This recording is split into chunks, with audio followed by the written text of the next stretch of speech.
Good evening. Welcome to the House of Hope. We're so glad you're here. I'm Andrew McDonald. I'm the transitional senior pastor here at the House of Hope. I've been here now for 1 year. I can't believe I could keep a job that long.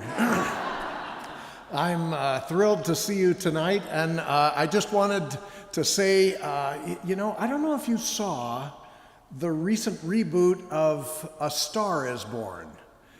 But Lady Gaga, in her song where she first sings before the crowd, sings a song called Shallow. Shallow. She wanted to express that we live in shallow times. And I think we do. And I am so thrilled to be part of a church that is countercultural to the shallowness of our age. As we seek a God who speaks to the height and depth and breadth of human existence. So thank you for being the deep people that you are, that you care more about hearing about progressive Christianity than you care about the Final Four.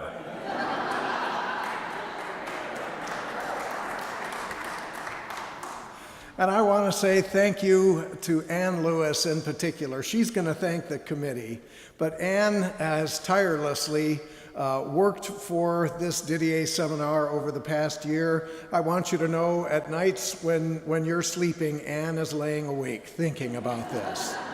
And I would like to take an opportunity to say how grateful we are for her leadership of this committee and invite her forward.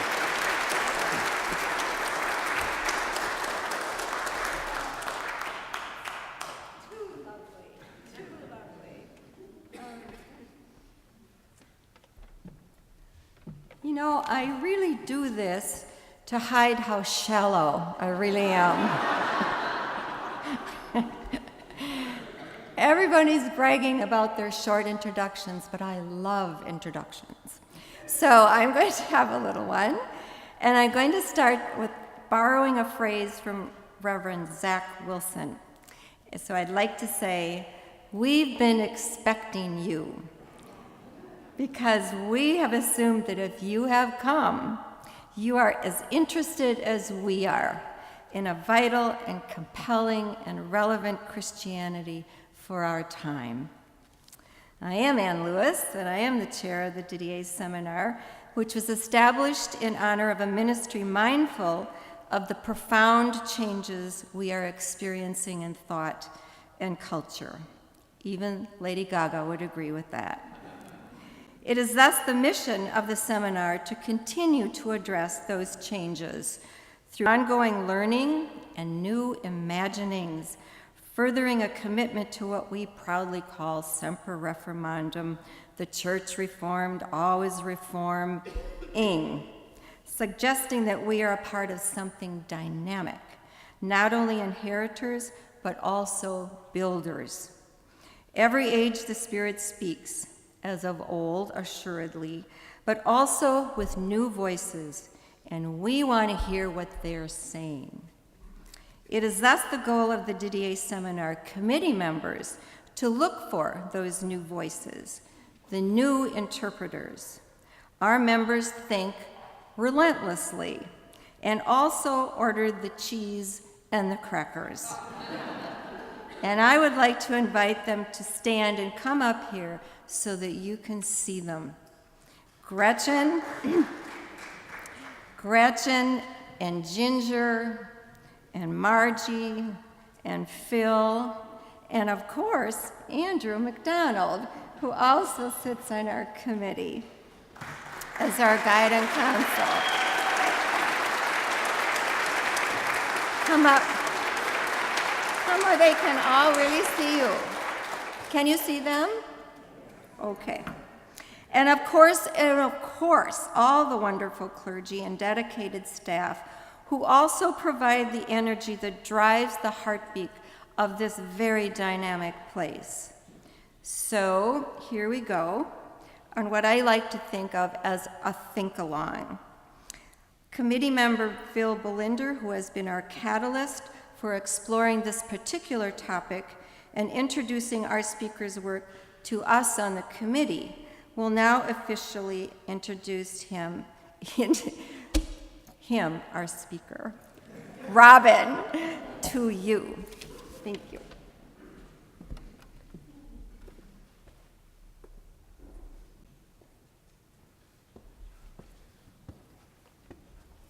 And there's only 3 more introductions. Happy to hear. I had no idea that Robin Meyers was so popular, but when we announced that he was coming to House of Hope, suddenly you couldn't get a hotel in the Twin Cities.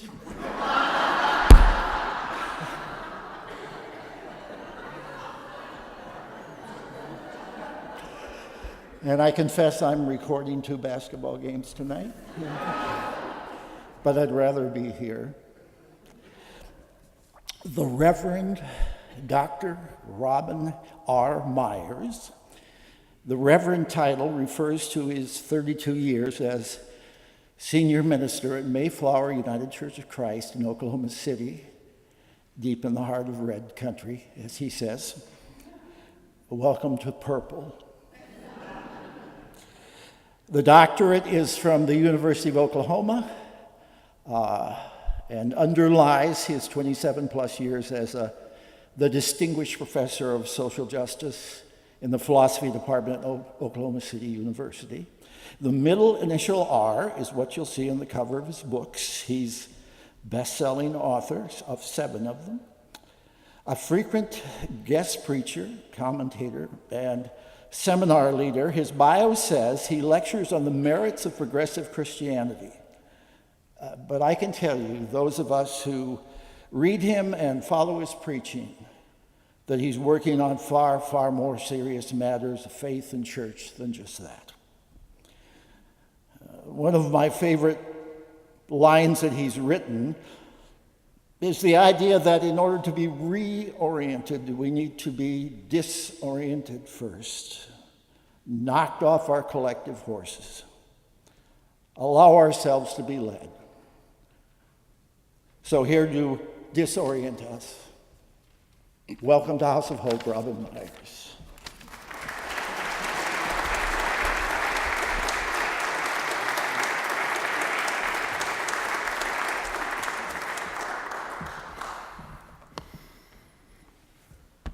Good evening.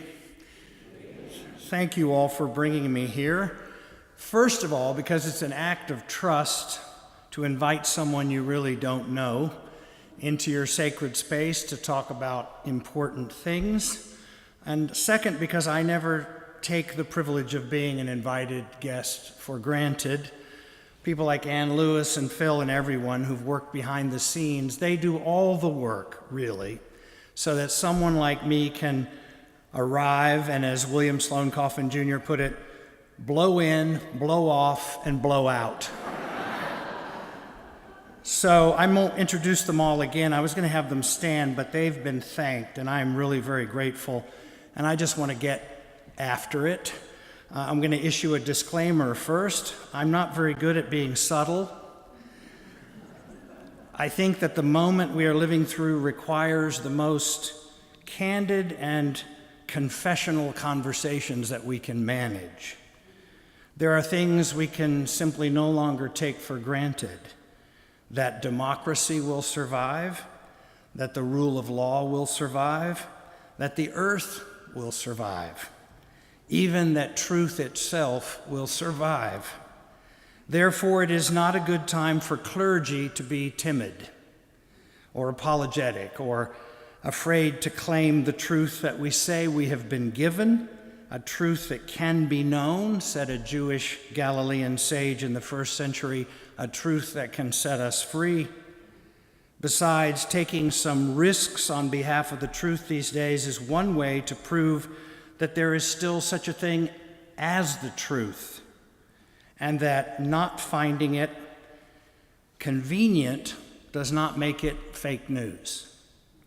So, no more rearranging the deck chairs on the Titanic while people leave the church in droves, becoming what Bishop Spong called the largest demographic group in America, the Church Alumni Association.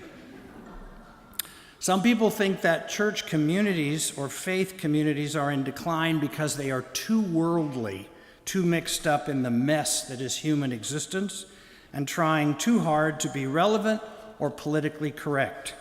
I think just the opposite, that churches are in decline because they are too otherworldly, not mixed up enough in the mess that is human existence, and not trying too hard to be political at all. What I believe is that we have indeed lost our way, and I use the word advisedly. Once we were followers of the way, and it was considered so countercultural, so subversive, and so dangerous to be a follower of the way that we were hunted down and killed. Now we often do the killing, often in the name of Jesus. I'm waiting for the first predator drone to be named the Corpus Christi. Turn the other cheek has been traded in for preemptive war, and the gospel in many quarters now is a get-rich strategy. Once the Jesus people created an underground anti-imperial movement that, although tiny, constituted an unacceptable threat to the Roman Empire. That is until the 4th century, when Constantine arranged a little marriage between the bride of Christ and Caesar.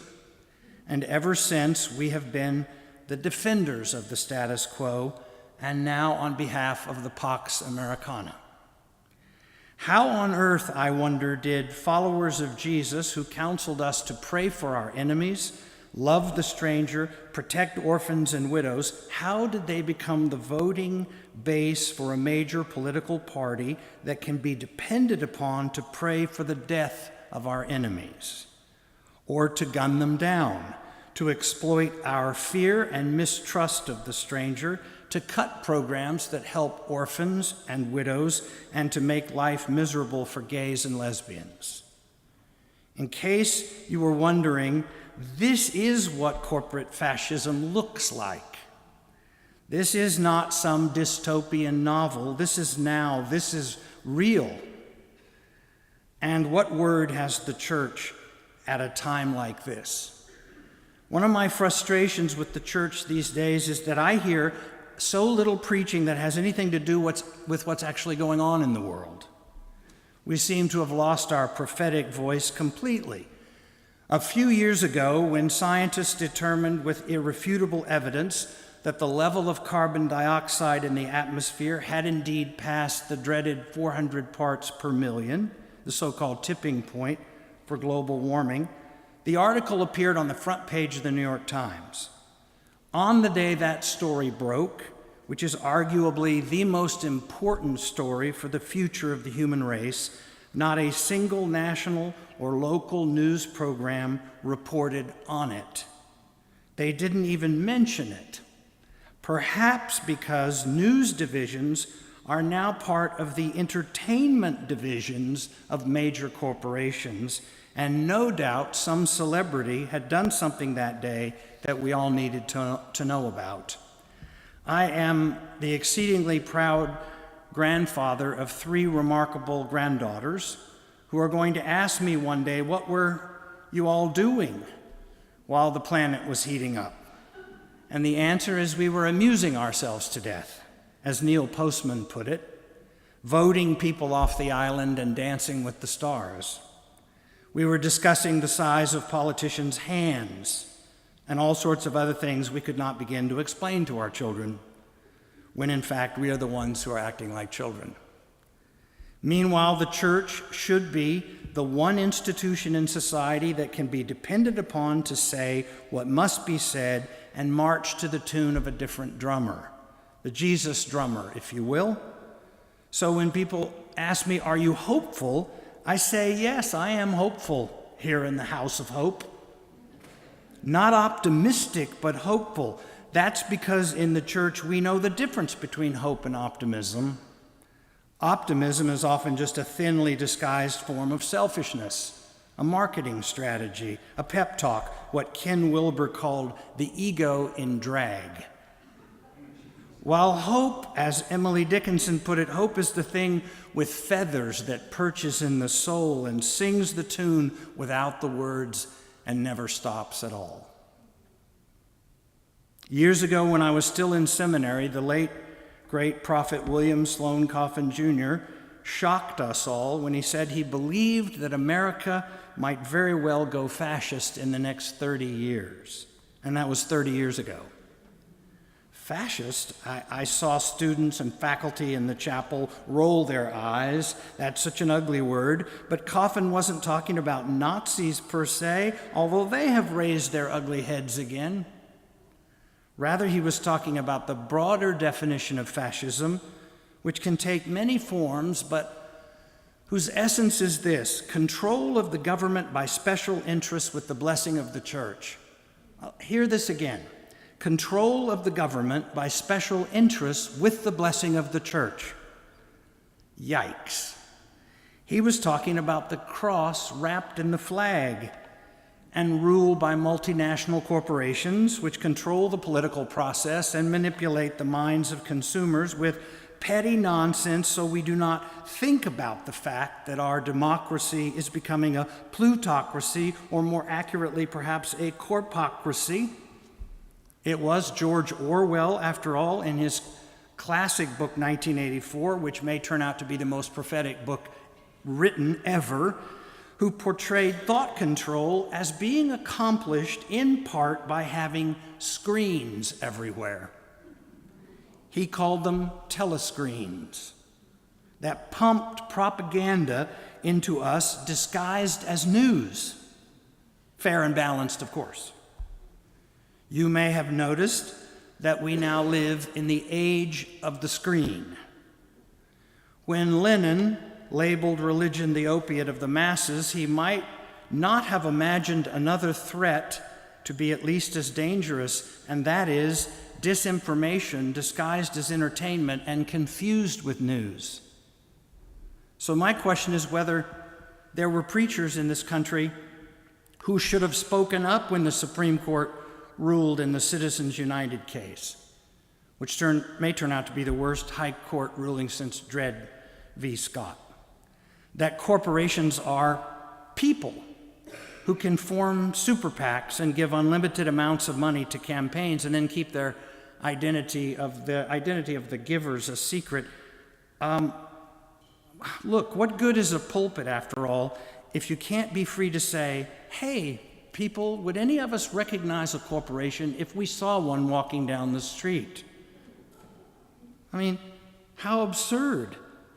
Preachers should be the first to ask, well, what would a conversation with a corporation who's really a person sound like? Hey, Mr. Nike, you're looking good. Just do it. Is that you, Ms. General Electric? Have you lost weight? You bring good things to life. Oh, look, it's Dick Halliburton. I heard you had a heart transplant. That one will sink in just a moment. Control of the government by special interests with the blessing of the church. That's what we have, along with the greatest gap between rich and poor in the history of the United States. As Supreme Court Justice Louis Brandeis put it, we can have democracy in this country, or we can have great wealth concentrated in the hands of a few, but we cannot have both. As a child of the 60s, I thought that I had seen a march for just about every cause, but recently I participated in a march I never thought I would see. It was a march on behalf of science.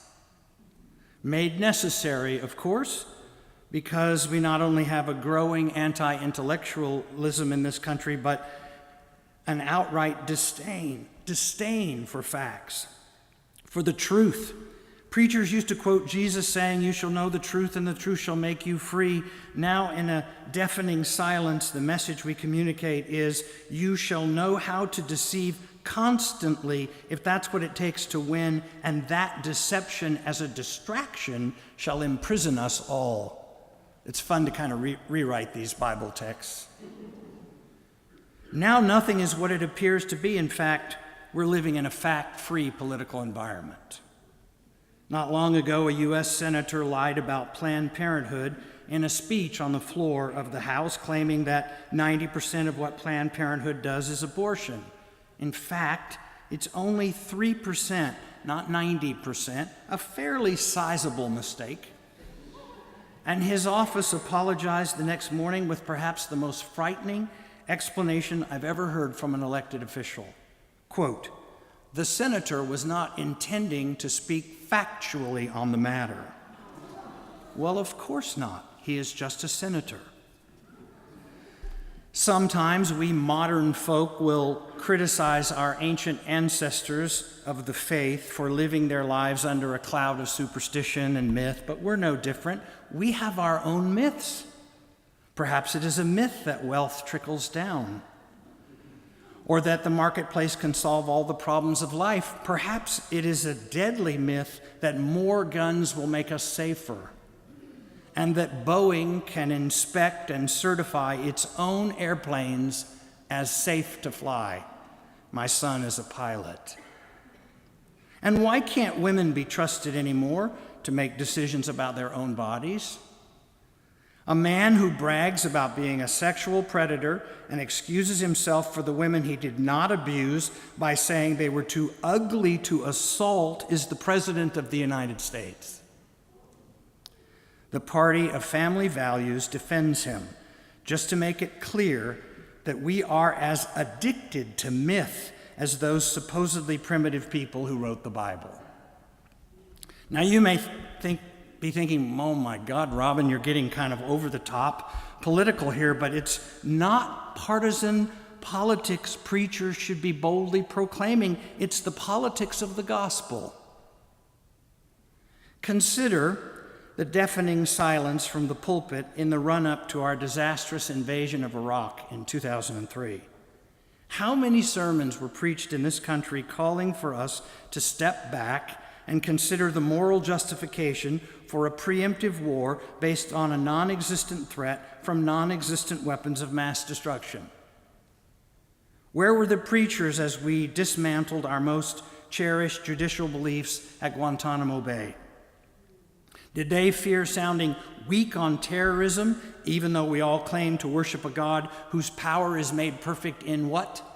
Weakness. The last time I read my Bible, the message was, "Fear not." Today's Christians have replaced that gospel with one that shouts, "Be afraid, be very afraid." Where were the preachers when all of us were being spied on by our own government? Or when a supposedly rational discussion was taking place in this country as to whether or not we ought to torture prisoners or just send them to other countries to be tortured? In other words, when was the last time that the church was a thorn in the flesh of the empire? The answer is we are now part of the empire, absorbed so fully and indistinguishably into it that we've become, in the words of Harvey Cox, its compliant acolyte. Prayers for our soldiers are certainly needed, but why would anyone in the Church of Jesus Christ curse a conscientious objector? My father was a conscientious objector in the Second World War. I was a conscientious objector in the Vietnam War. We are not cowards and we are not unpatriotic. We are trying to be followers of Jesus of Nazareth, not chaplains for the empire. Or take this example. On the day of the Final Four in that city across the river that looks down its nose at you. I've been getting some local flavor here. When was the last time you heard a sermon in which a preacher lamented the fact that in this country we love sports more than we love our children? This is easy to prove because we have the best sports stadiums but the worst public schools in the developed world. Thank you. There's no money for textbooks, but there's plenty of money for luxury skyboxes and courtside tickets that cost $25,000. And buy a lot of books with that. Jesus, the Prince of Peace, 86% of Americans claim to be Christian, but we're the most violent society in the developed world. Our games are violent, our movies are violent, our political process is violent, and our homes are violent, especially for women. And we worship the warrior as if our cause is always just and we know what's best for the rest of the world. If a pastor happens to believe this, or anything else for that matter, then it ought to be in the sermon. What good is it to send someone to seminary if you refuse to listen to what they learned after they graduate? Important things like how we really got the Bible, and about all those other so-called Gnostic gospels that got left out and then declared heretical. About the astonishing fact that there are more discrepancies in the copies of the copies of the copies of the New Testament manuscripts than there are words in the New Testament. That gospels named Matthew, Mark, Luke, and John are probably not named after their real authors, who were almost certainly Greek-speaking scribal elites, but who borrowed those names for their apostolic power. That Jesus, Paul, Matthew, and John all represent very different approaches to faith, or that most of the doctrines we say define Christianity, the divinity of Jesus, the Trinity, the blood atonement, are all inventions of still later theologians. Should people know this? Of course they should. Can they handle it? Well, they are adults, after all, and lots of them leave church because they find the church to be intellectually dishonest. And may I say this to the women present? How long are you going to be silent when the world, encouraged by a patriarchal church, continues to treat you as second-class citizens who cannot make decisions for yourselves? Do you know where the church would be without women? It wouldn't be. According to the gospel story, women were last at the cross and first at the tomb, and no church that I know of could possibly survive without women. So give yourselves a hand.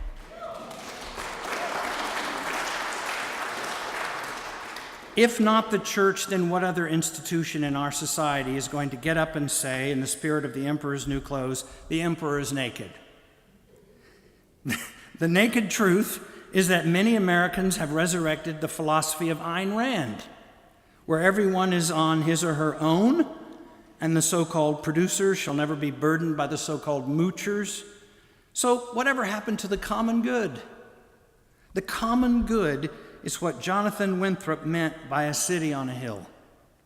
Ronald Reagan took that famous phrase out of context and added shining, as in a shining city on a hill, and made it sound as if Winthrop was saying the whole world would look up to America and be envious of us, and they'd all want to move here. That's not what Reverend Winthrop was talking about. What he was saying is that everyone was watching us, and that if we failed to be our sister and brother's keeper, then we would fail the whole world. Slightly different meaning. As for the early church, the first Jesus people, those supposedly orthodox, well-behaved, salt-of-the-earth pilgrims, were apparently doing things that would be truly terrifying to us today. For one thing, it was obvious no one had invented the word socialism. Listen to Acts 4. This is in the Bible. Now the whole group of those who believed were of one heart and soul, and no one claimed private ownership of any possessions, but everything they owned was held in common. There was not a needy person among them, for as many as owned lands or houses sold them and brought the proceeds of what was sold. They laid it at the apostles' feet, and it was distributed to each as any had need. Sounds positively Marxist. Sounds like redistribution to me. And why has the word liberal, which is the essence of this amazing experiment in democracy, become a dirty word?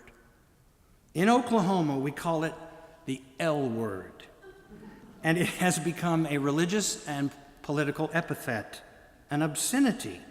But if you look it up in the dictionary, it just means open-minded, tolerant of divergent opinions, and exceedingly generous, which I would hope that more of us would want to be. A next-door neighbor of ours, an elderly woman, was talking to my wife the other day, and she asked her quite earnestly if it was true what she had heard, that I was a liberal. And when Sean responded that, yes, I think that's true, I think it's fair to describe Robin as a liberal, the woman just shook her head and she said, "But he seems like such a nice man." So where I come from, one is either a Christian or one is a Democrat. But one cannot possibly be both at the same time. We love football, country, Western music, and anyone in uniform. We live in the land of big hair and what Ernest Hemingway called broad lawns and narrow minds. We have more pickup trucks than people, and we have still lots of Hummers, at least one of which I saw sporting a bumper sticker right after the invasion of Baghdad that read, "Powered by Iraqi blood." True, but here's the irony of ironies. In Oklahoma, we all agree on one thing. We love Jesus. I mean, we really, really, really love Jesus. And the evidence is everywhere. It's on bumper stickers, on billboards, on downtown skyscrapers, which leave lights on in the offices in certain patterns so as to form giant illuminated crosses that mark us as a Christian city, I guess, just in case there are any non-believers or Jews or Muslims driving by on I-40 who might need to be reminded that they're going to hell. Jesus is the reason for the season. Put Christ back in Christmas. Got Jesus. Where I come from, Jesus is like a rock star, a brand of running shoe. In fact, it finally occurred to me what we've really done is to turn Jesus into a form of neutral energy, kind of like a gasoline additive. You remember STP? I guess they still have STP. You just add that to your tank, and it helps you get wherever you're going faster and with fewer knocks. But the question is, where are you going? Sometimes, in fact, I wonder if we've confused courtship with discipleship, being a fan with being a follower. Because the best kept secret in the southern United States is the inverse relationship between regional religiosity and bad social statistics. In Oklahoma, see, we have more churches per capita than just about anyone. But we also have among the highest rates of teen pregnancy, divorce, domestic violence, substance abuse, and abject poverty in the country. It's almost as if the more unrealistic is the approach to religion, the more it resembles a fairy tale, the sooner comes the stroke of midnight. Or treat people like children, they act like children. Take weddings, for example. Over the years, I've come to see a direct correlation between the big blowout wedding ceremony, complete with bridezilla, who makes everyone miserable in order to have the perfect wedding she read about in a magazine, and how long that marriage is likely to last. Now, I know what you're thinking. Sounds like I don't really like living in Oklahoma. So why don't I just move? Maybe come to St. Paul. But to be honest, I've met some amazing and wonderful people in Oklahoma, where I was born. They have a kind of hybrid vitality shaped by adversity.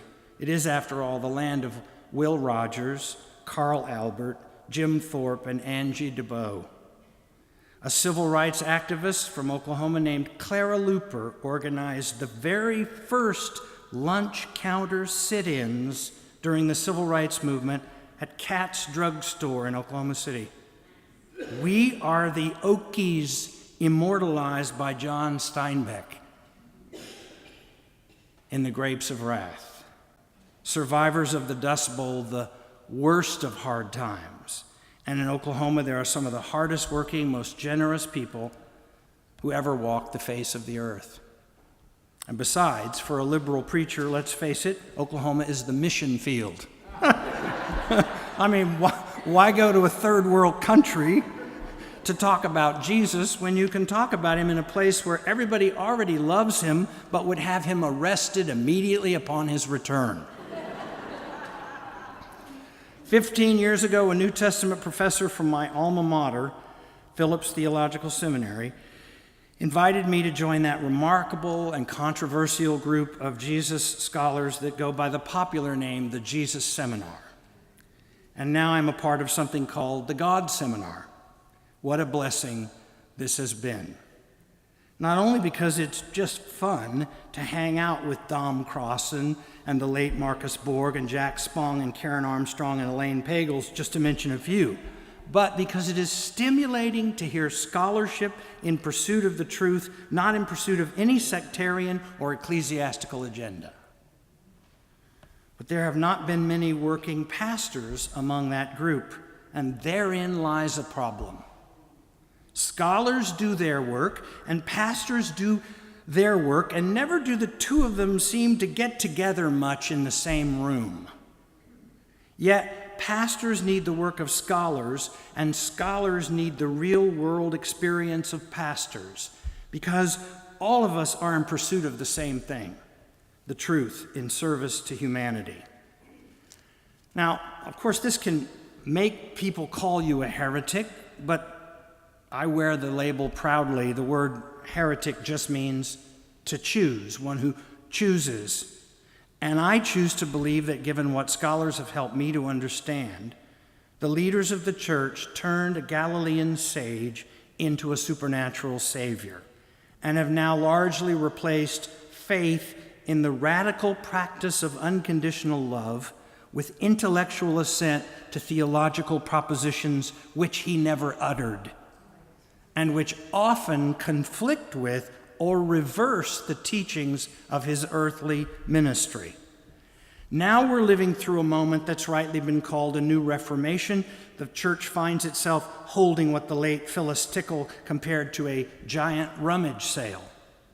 It's as if church people are going through a lot of old stuff in the attic, asking difficult questions about what to keep and what to throw away.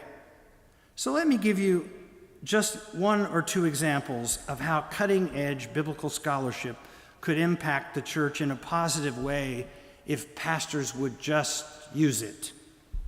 Many of the things that students were taught in seminary about the early church until very recently were defective in at least three important respects. First, I was taught that there was something amorphously called early Christianity, and that the closer one gets to the beginning, the more orthodox everyone was. It was only later, I was told, that heretics infiltrated the church and led it astray. Second, I was taught that the concept of apostolic authority took shape right away, as did the creeds and hierarchies that seemed necessary to combat those assaults from heretics. Third, I was taught in seminary that although the Roman Empire formed the political and cultural locale in which the early Christians lived, it was mainly just the background, and except for some persecutions and, the martyrs, had little to do with how early Christian leaders shaped their own ideas and actions.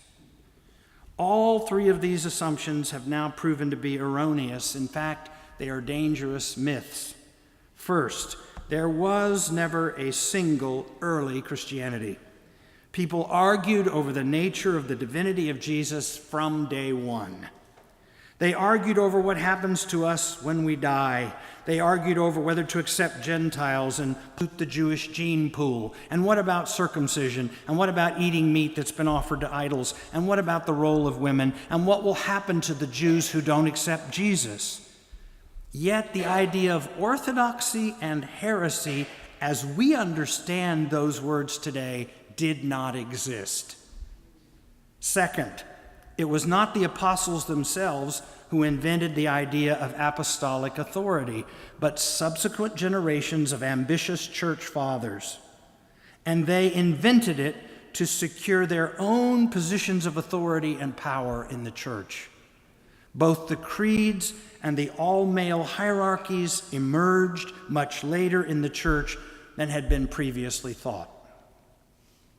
And last but not least is myth number 3, an essential key to comprehending the earliest Christians, including those who wrote the New Testament, is to see their movement as a self-conscious alternative to the empire that tyrannized them.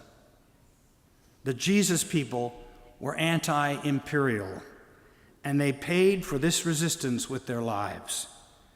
They were so dangerous, in fact, such a thorn in the flesh of Rome, that they had to meet in secret for decades as an underground movement, scratching the sign of the fish on doorposts to mark the meeting spot of their latest gathering, because it used to be dangerous to be a Christian.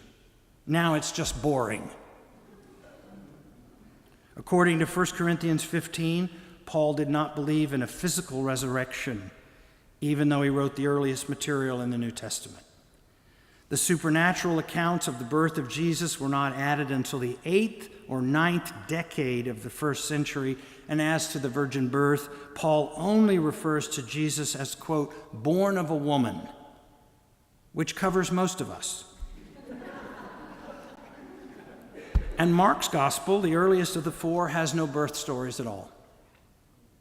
As to the claim that Jesus was born of a virgin and was the Son of God, those claims were a dime a dozen, and most notably described the Caesars who were born of virgins and sons of God, which is exactly what made the claim of the church so audacious.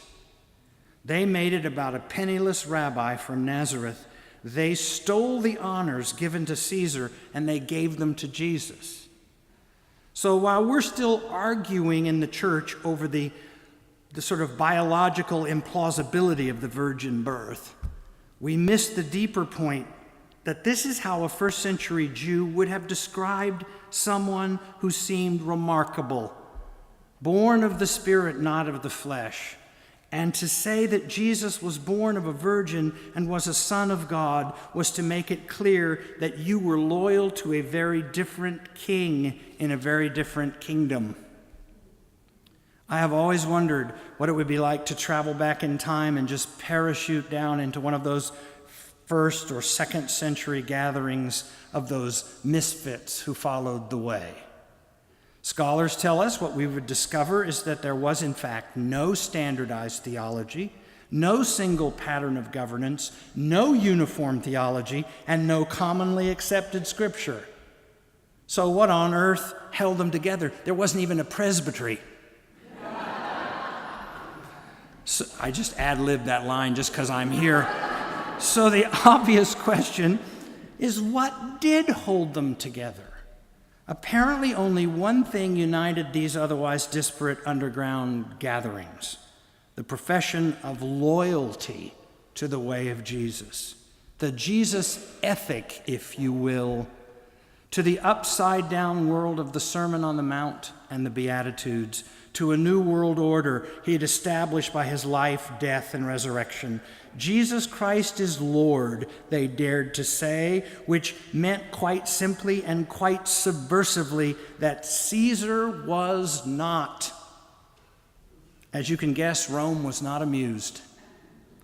These Jesus people were a joyful but hardly a uniform group. Some emphasized the historical Jesus, others the universal Christ, still others a mystical inner Christ, but there were no clergy as we know them today. And as for worship, it was a common meal to which the poor were invited. It was prayer, singing, and the reading of whatever they could get their hands on if anyone in the group could read. All were baptized, though by different methods, after a long period of training, sometimes lasting up to 2 years. Can you imagine 2 years of training before you can be baptized? Perhaps that was because, for all practical purposes, after you were baptized, you became a pacifist. I was shocked to learn what scholars have discovered, that for nearly 200 years, no baptized Christian could wear the uniform of any army. Think how far we've come. Christianity should be about what one actually does in the world to embody love, not what one professes to believe, which often changes nothing. For example, here's one of the things I've learned by hanging out with the Jesus Seminar scholars. Did you know that in the Sermon on the Mount, the most famous sermon ever preached, there's not a single word in it about what to believe? There are lots of words about what to do and how to be in the world, but not a single word about what to believe. Fast forward to 325 CE and the infamous Council of Nicaea, where Constantine got his quarreling bishops together and demanded they come up with a creed so everyone would know what a Christian believes. What came out of that council, of course, was the Nicene Creed, and for over 1,700 years it's been recited by Christians in worship. Guess what? If you read it carefully, you will discover that there's not a single word in the Nicene Creed about what to do or how to be in the world. Only words about what to believe. This is what I call the great reversal, and I think we need to reverse the reversal, sort of go back to the future. Here is just one dramatic example of how Jesus became more supernatural over time. You can use this at a dinner party. This is in the 4 Gospels we have. So just consider the moment at which Jesus is said to have become Son of God. For Paul, the earliest writer of what ended up in the New Testament, Jesus becomes Son of God at the resurrection.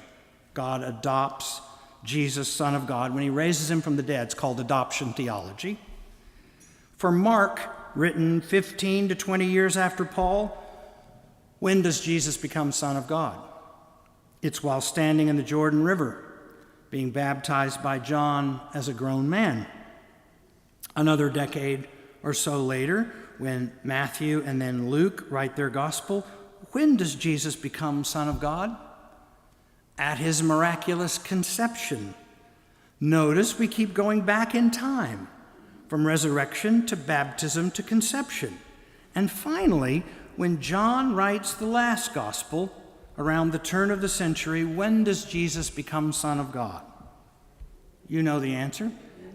He's always been Son of God because he was pre-existent with God, living in God's house, if you will, with his own room, like a teenager has from the beginning of time. In the beginning was the Word, and the Word was with God, and the Word was God. He was in the beginning with God, and the Word became flesh and lived among us, and we've seen his glory as of a Father's only Son. So, you can use that one at a dinner party. It's really a very useful example. The church has got a lot of work to do. If we have promoted Jesus into a deity so that we can worship him but hardly be expected to emulate him, mere mortals that we are, we may actually need to demote Jesus by the return of his humanity so that we can again worship the loving God to which he pointed us through the mystery we call the Incarnation. Jesus is not God, but something much more compelling, a vision of a human being fully alive, and that is positively divine. Of course, we don't have to agree with each other about everything before we can love each other. Think of your family. Or do common mission work. We don't have to agree before. Giving soup to someone, the person doesn't care if you're a Baptist or a Unitarian. Just give the soup. So I have a modest proposal for calling a truce on the incessant and tiresome arguments over the so-called culture war issues. Here it is. If I was ever to run for president, this is how I would phrase it. If you don't believe abortion is ever moral under any circumstances, then under no circumstances should you ever have an abortion or counsel anyone else to have an abortion, but I cannot believe that this is ever a decision that any of us should ever make for any other woman, given all the circumstances under which women can find themselves pregnant. Likewise, if you oppose gay marriage, that's fine. Just refrain from actually marrying a gay person. Just say no. But remember that marriage is about covenant. It's not about gender. And who are we to tell two people who love each other that they are forbidden to embark upon the difficult but life-giving adventure that is marriage? Now let me pause for a warning to all of us who consider ourselves progressives. Liberals have their own set of hyper-intellectual problems. Indeed, in many a cerebral crowd, there lurks a dangerous illusion, namely that religion is mostly in the head, and that if we think enough good, clever thoughts, we will have done a lot of good and clever deeds. For pastors, a good sermon series preached on love is not to be confused with the actual act of loving, no matter how many people ask for copies of the sermons. One does not, after all, become gracious by reading a good book on grace, but by acting graciously. Yea, verily, I have met some liberals in my time who were as snarky and judgmental as the most insufferable fundamentalists. It gets quiet. So what does it mean to be a follower of Jesus? When people ask me this, like, how do you get started? Christianity 101. My answer always surprises them. I say, they think I'm going to give them a list of things to believe. I say, no, next time you're in the grocery store and you see a young black man who's sacking your groceries but avoiding your gaze, wait until he meets your gaze and say, thank you, sir.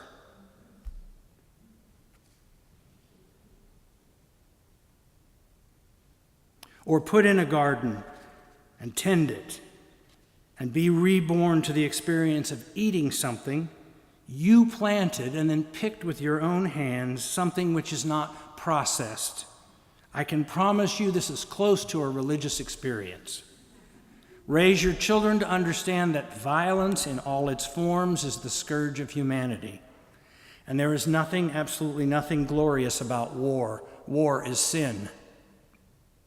Or practice the lost art of being humble in a world that tells you to think about nobody but yourself. Walk lightly through your day. Don't think of yourself as any big deal. You'll be happier.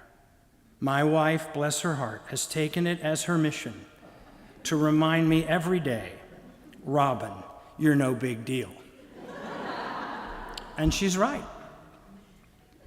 Leave places, things, and people better than you found them. Don't litter, don't cheat on your taxes, and remember, you are not self-made, however appealing that idea might be. And if you want the benefit of doubt from people, give people the benefit of the doubt. And don't worry about atheists writing best-selling books. Don't let that bother you. We need to have more honest conversations in church about what on earth we mean when we say God. Besides, tomorrow I want to talk more about that sky God that we still talk about as if nothing has changed in the way we understand the universe. I can honestly say to Sam Harris and Richard Dawkins and all those so-called evangelical atheists, I don't believe in the God that you don't believe in either. Christians need to remember the essential wisdom of the Tao. When you think you know, that is when you do not know. But when you know that you do not know, that is when you know. This much my life has taught me. People need beloved communities now more than ever. We need sacred space where people can actually make promises to care about one another and then try to keep them. Because as amazing as our gadgets are, we live in a time of deep, electronically facilitated illusions of social networking. A life spent sitting in front of a computer is a lonesome life. We need to stop hiding behind our emoticons and remember that a virtual relationship is an oxymoron. The beloved community requires bodies in the presence of other bodies to be the body of Christ. Religion itself must be four things to have integrity. 1, it must be biblically responsible. 2, it must be intellectually honest. 3, it must be emotionally satisfying. And 4, it must be socially significant. If you do that, your church will be overflowing with people. The truth is, none of us gets out of this life alive. All families are dysfunctional, and either all of us matter or none of us do. This is the gospel we preach at Mayflower. Either all of us matter or none of us do. Now, don't kid yourself. I can get as depressed and discouraged as the next guy.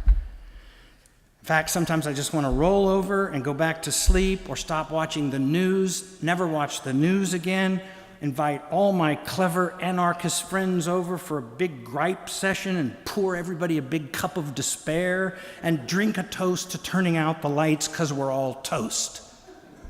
And then I remember some remarkably hopeful things we've all just lived through. To begin, the election of the first African American president of the United States, not once, but twice, to be the 44th president of this great country. Would that Dr. King had lived to see that day. The Supreme Court ruling that legalized gay marriage in all 50 states, capping a change in attitude, particularly among the young, regarding our LGBTQ sisters and brothers, that was stunning in its swiftness. I've never seen anything change so fast. And although it's now sort of we've lost the leadership in the Paris Climate Accord, it did bring together a remarkable coalition of nations that have at least pledged to no longer live in denial, and they're taking the first steps toward reducing global carbon emissions. Years ago, I heard a commercial on television this was a long time ago, that I suddenly realized actually contained the unofficial credo of our culture.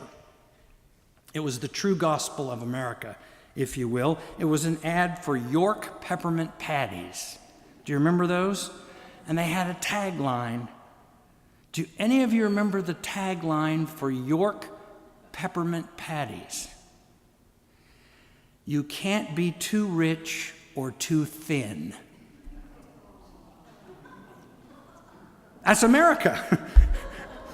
Howard Hughes, however, proved you can be too rich, and Karen Carpenter proved you can be too thin. Now, if that is the unofficial credo of our image-obsessed and materialistic society, then I want to suggest for the church we adopt a different credo. You can't be too honest or too compassionate. To begin, we'll have to recover our own sacred vocabulary and not let the culture steal all of our best words. Grace, sacrament, epiphany, these are our words, and we're not going to give them up without a fight. We will say what we mean, and we will mean what we say. So, for example, when we hear someone say on television that a quarterback's sore arm is a crisis because he might not be able to start in the big game, the church will be ready with a simple answer. A quarterback's sore arm is not a crisis. It's just a quarterback with a sore arm. A father with 4 kids and no job is a crisis. A mother who shoots up in front of her kids just to get through the day, that's a crisis. The opioid epidemic is a crisis. The rise of white nationalism is a crisis. A quarterback with a sore arm is just a quarterback with a sore arm. Could the church just maybe clear its throat and say this? Now more than ever, the world needs a church with an open table, because a closed communion table is the anti-gospel. The church should make it clear that everyone who is sick should be able to go see a doctor without going bankrupt. The church must lead the way in standing up against all those who would discriminate against or mistreat our gay and lesbian sisters and brothers. They're not freaks of nature. They are our sisters and brothers. They are a constituent of creation. They're here. What do you want to do, send them back? Not long ago at a conference on, this is what we call it in Oklahoma, homosexuality and the church, a pastor got up in the middle of the proceedings and looked across the room and pointed his finger at me and said, "Robin, we know all about your church, your gay, friendly church." He said, Robin, read your Bible. God made Adam and Eve. God did not make Adam and Steve. And everybody laughed. I've heard this before. You probably have too. So I said, hey, I just have a follow-up question. So who made Steve?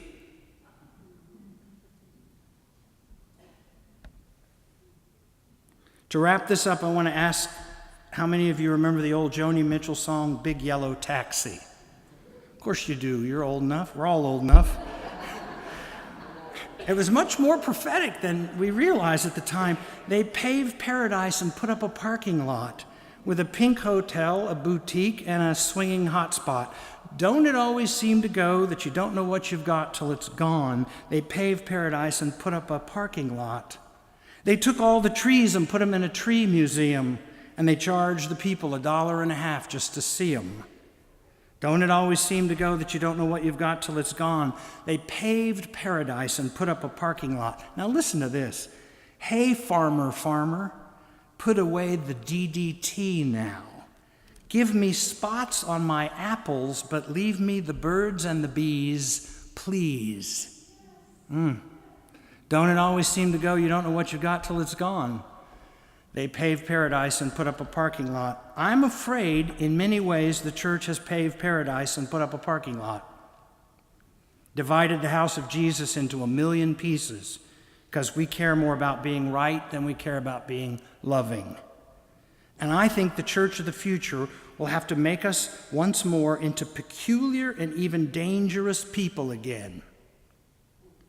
Dangerous because we refuse to be conformed to this world, but instead choose not just to transform it by the renewal of our minds, but also by the work of our hearts and our hands.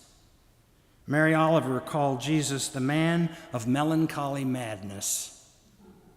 The mental health of Jesus is questioned 7 times in the New Testament, as in people thought he was crazy. But you never hear anyone being baptized, being asked this question by the minister, do you promise to be crazy like Jesus was crazy? And you may be a little crazy for having invited me here. But aren't we all just kind of sick and tired of living life in the shallow end of the pool? Let's push out, shall we, into some deeper water in this short time we have together. Because if not us, then who? If not here at House of Hope, then where? If not now, then when? And to close, let me share with you the benediction we say every Sunday morning at the end of the service at Mayflower. And now may the power of God and the peace of our Lord Jesus Christ, which really does pass all our understanding, go with every one of us, abiding in us, lifting us up, and making us whole.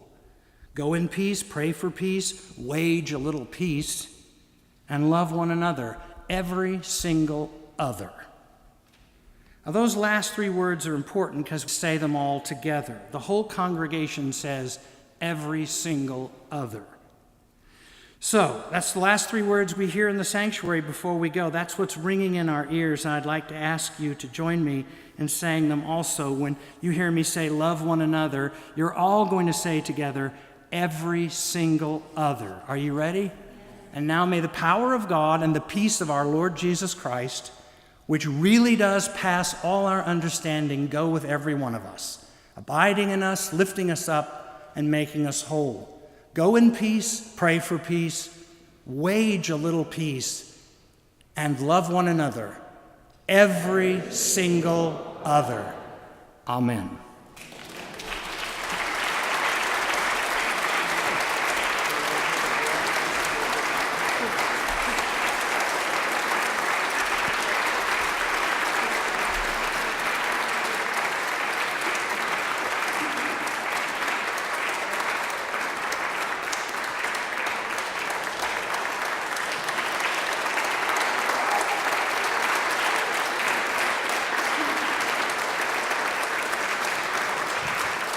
You may have heard something that stimulated you tonight, and you want to ask a question.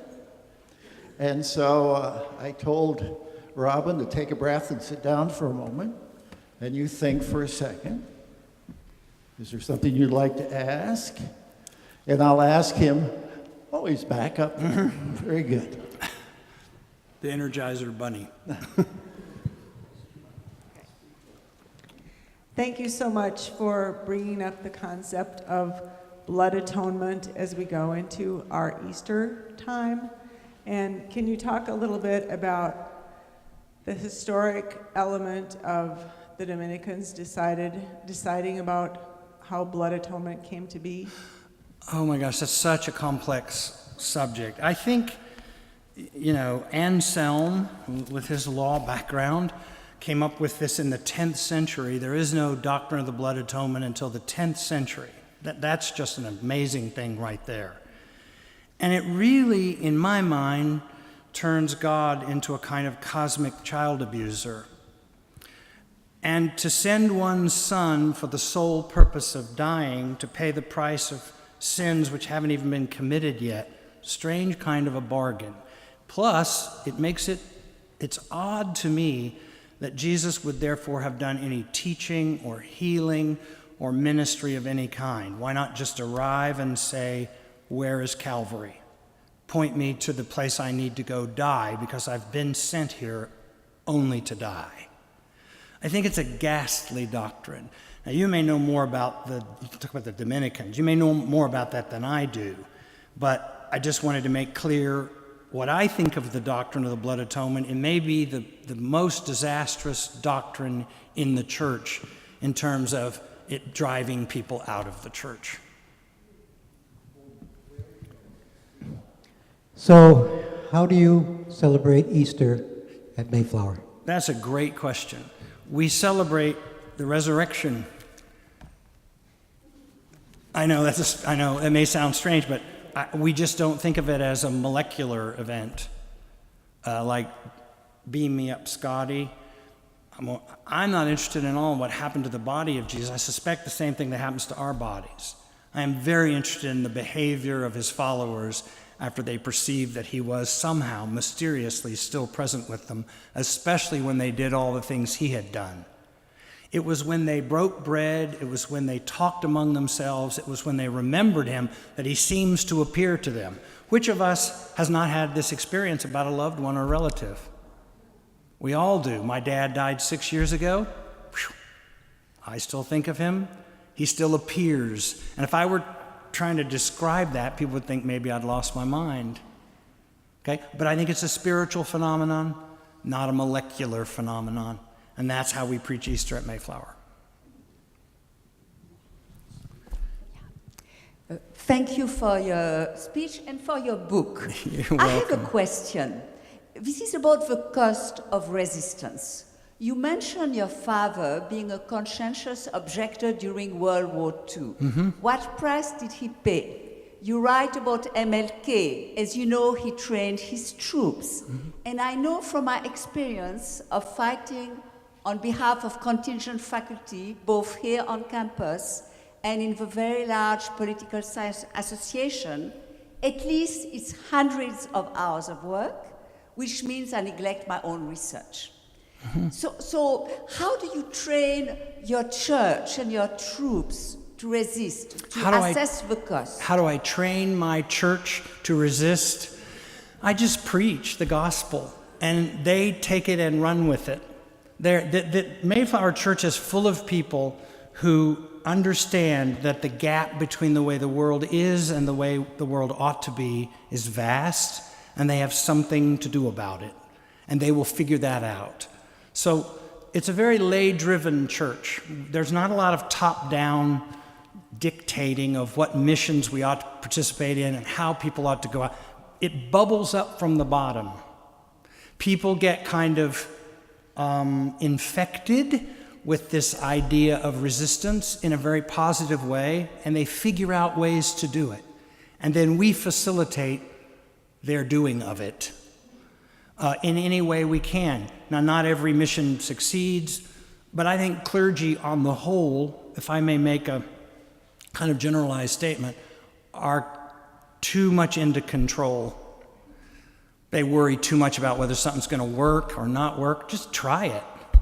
If it's a good thing, I mean, if it's something that obviously people shouldn't be doing or contradicts the whole mission of the church, then of course no is the answer. But otherwise, ministers don't know any more infallibly about what's going to work than anyone else. And if someone comes to them and says, we have an idea and we want to start this art program in this poor public school because these kids get dropped off an hour and a half before school and they're just getting in trouble. So let's hire an art teacher and have volunteers, and they can start the day painting and sculpting instead of running around getting in trouble before school starts, which just happens to be one of the missions at Mayflower. I didn't know if that would work, but I said, let's try it. And that's what we generally say, let's try it. Because as Phil and I were talking about earlier today, and Anne as well, no clarity comes in the consideration of the doing. All clarity comes in the doing, including when stuff doesn't work. It's not a tragedy if something doesn't work, it just didn't work. No harm, no foul. So try it. And that includes whatever ways you intend to resist some of the god-awful things that are going on today. I mean, I've never seen a situation as bizarre, as toxic, as narcissistic as what's happening right now. And the church has to push back against this, not because we're all of one party or we all feel the same way politically, but because character really does matter.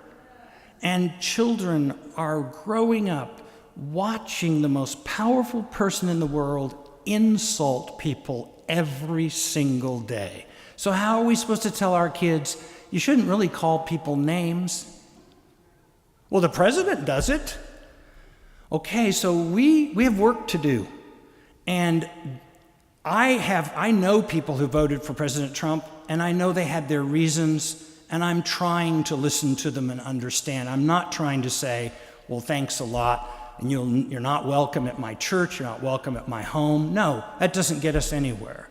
There's a deep frustration out there, particularly among less educated, white working males that think everybody's been liberated but them, and they can't pay their bills and they're mad as hell.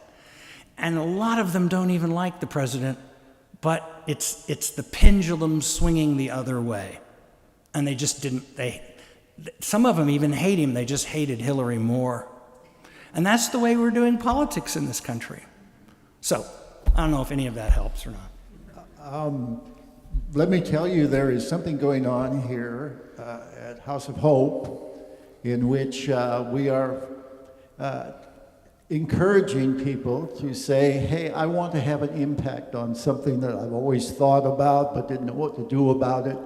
And the Membership Development Committee encourages them to come to us, and we will help them get together and see if they can do anything about it, or if it makes any sense. They're called work groups, and that's what we're working on. And there are 3 or 4 of them right now that are very lively, and they're being run by people who care about something, not something that was assigned to them by a committee.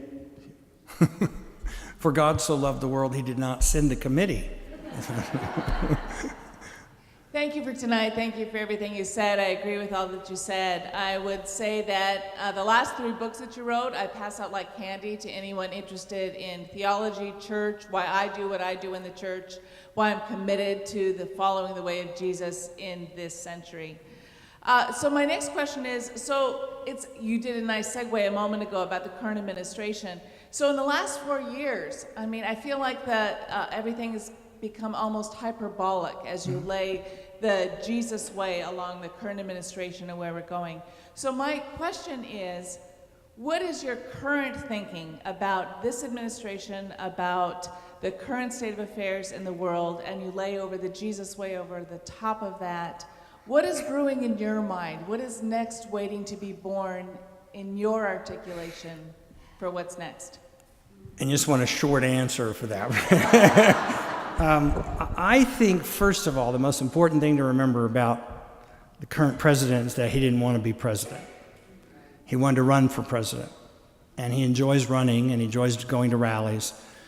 Governing does not interest him. He doesn't know much about it. But he symbolizes for a whole group of people kind of radical response to political correctness, to the rights of people who are gay or lesbian. All of it just piled up on them. And I know this because I'm a home repair. I like to do work with my hands, and I build things. So I go to Home Depot with a baseball hat on, and these guys think that I'm one of them. And they just unload. And I don't tell them who I am. I say, man, tell me more about that. And I learn a lot about how frustrated they are. So first of all, we all have to do that. We have to try to understand. That's very important. But I think what's going to happen is the pendulum is going to swing back, because I think people are going to realize agreeing with someone's policy or thinking that someone's policy benefits them can't be all we care about, or we're just going to be divided into teams and we're just going to fight with one another. Character has to count. Admiring someone has to count. I want to respect the leader of the United States even if I don't agree with that person's position. And we flip that around. If we agree with their position, we don't care if we respect them. That's not good for America. So you talk about laying the Jesus way on top of that. If the church will wake up, because 82% of evangelicals voted for President Trump, and that exposed a hypocrisy about saying character really counted. Apparently not. Apparently power is what matters. And if power is what matters, you're not a Christian, because Christianity is an inversion of power. That inversion will have to become important again to enough people that we change course. Yes. I have this question. Basically, I am not a believer. Okay. And in reading your book and in listening to your lecture, I'm not sure where the faith or the belief is with you. Yeah. And I say that because it sounds a little like Jesus was a great man, do what Jesus did. But then there's a leap to the whole God, Trinity, faith, belief. Not for me, there's not a God Trinity thing. Tomorrow, I am a non-theist. Okay, I don't believe God is a person, a supernatural being that's out there somewhere processing prayers and pulling strings. What I believe, thanks to quantum physics, is God is the string, the connection between everything that makes every single action consequential. That means we are powerful when we do the simplest act, like opening a door for someone, being patient with a child, you name it, saying thank you, sir. That sets in motion a chain of consequences that can travel, apparently according to quantum entanglement, instantly across the universe, regardless of how far apart we are from anything else. So that's what I believe. I believe Jesus knew that, and he's an archetype of that, and he's the definitive revelation of that love, that deep, mysterious love, which could transform all of us. Metaphysically, I don't think Jesus is any different from you and me. I think he was born of human parents, and that all the supernatural elements got added later. That some people see that as a significant demotion of Jesus. I think of it as exactly the opposite, because if he's supernatural, if he can walk on water and raise the dead, I cannot be expected to emulate him. That's impossible. I can't walk across my swimming pool, and I can't raise anyone from the dead. So that distance, supernaturalism, makes discipleship impossible.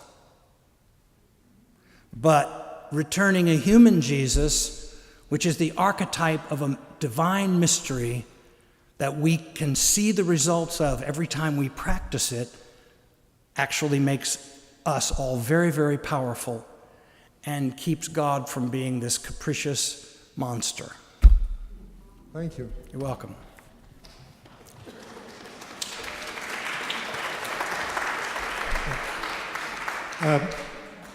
I believe that the biggest problem that the church has is with the civil religion of this country.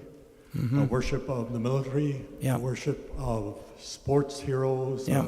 of money, etc., etc. To get some of these culturally things changed from a cultural point of view, though requires you going down to the state legislature or getting involved with the political side of things. And it seems that there's always an argument in a church that you can't speak from the pulpit about political things, Right. or you'll lose your status from Tax exempt status. tax exemption and those things. Yeah. What's your feeling on that? Well, I haven't mentioned this, but a feature-length documentary has been made about Mayflower Church that's going to debut at Telluride and Dead Center and South by Southwest this summer. It's called American Heretics: The Politics of the Gospel. And it's about myself and my associate, Lori Walke, who's a remarkable preacher, 35 years old, and All Souls Unitarian Church in Tulsa, where Bishop Carlton Pearson holds forth. And he's someone who used to have a big, huge Pentecostal church in Tulsa with 5,000 members until he no longer believed in hell and began to preach there is no hell, God loves everyone, everyone's going to be saved, and his church collapsed.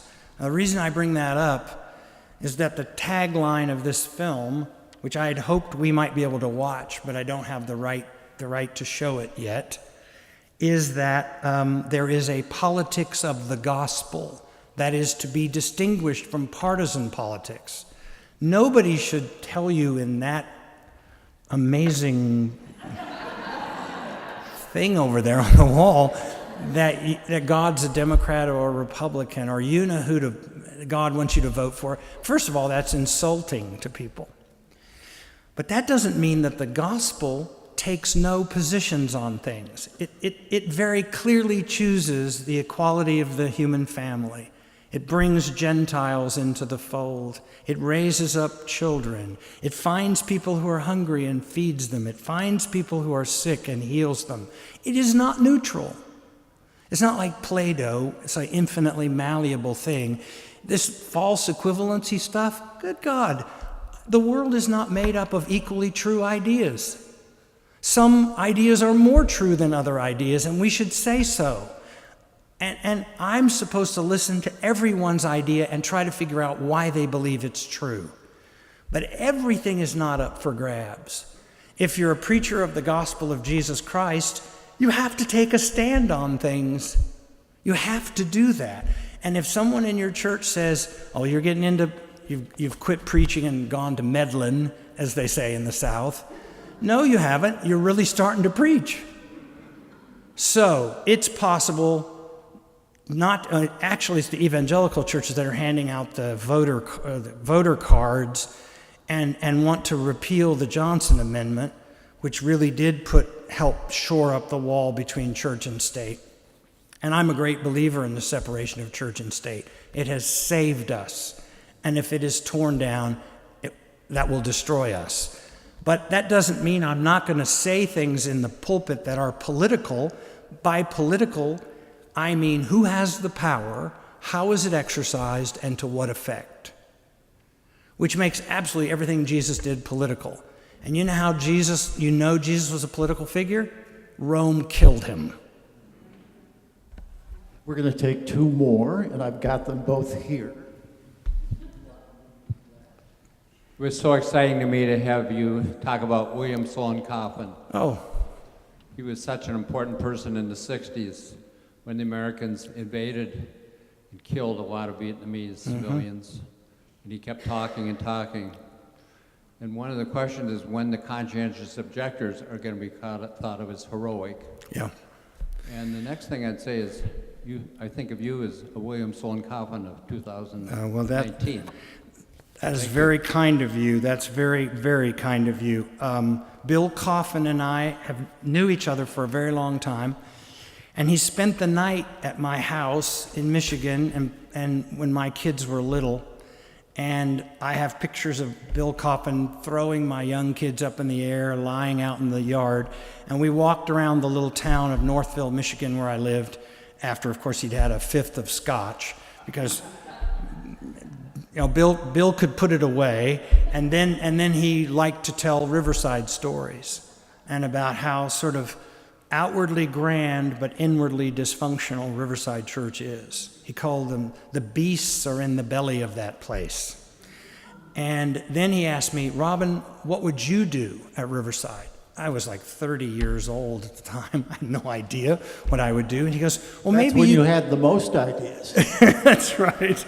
So I don't know. He was not a perfect person by any means. We know that he had his share of demons that he battled, and he would admit that.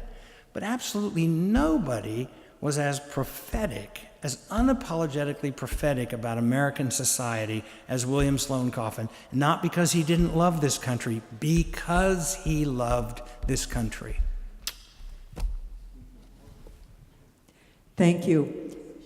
What do you believe the Christian church will look like in 10 years and in 40 years? I think it will look smaller. But that doesn't mean it will be less potent. I think that the churches of the future will be leaner, more focused on orthopraxy instead of orthodoxy. They will be about doing things in the world that prove the things they believe, rather than asking people to believe things so they can receive post-mortem benefits. And that's a big, big difference. And I think millennials in particular have very little patience for all our talking when we're not doing very much. We should do a lot and talk less, and then I think we'd get young people again to come to the church. I just really think that's true. I think they've got us figured out, and that's not always a good thing. And that's not to say everybody in church isn't doing good things. I always want to tell people when I'm out lecturing that they need to stop worrying about saving the world and just try to improve one small corner of it. Because if everyone did that, we would change a lot. And it's very overwhelming when there's so many things that are wrong to think, well, I can't do anything. And you can. You can do some small, powerful things, and then you can rest at the end of the day thinking, I have done something good. I haven't done everything, but I've done something. The bad thing we get into is we do nothing because we can't do everything. So whatever you all are doing, keep doing it. And don't worry that you can't do everything. Just make sure you're doing something. Thank you all very much. I really appreciate it. Thank you for coming. I liberate you from anything more this evening, except he's going to sign books out where the registration desk is. There are books out there if you'd like to purchase them, and he will do some signing. Thank you for coming. Come tomorrow. You can hear Robin twice tomorrow, once from high in heaven.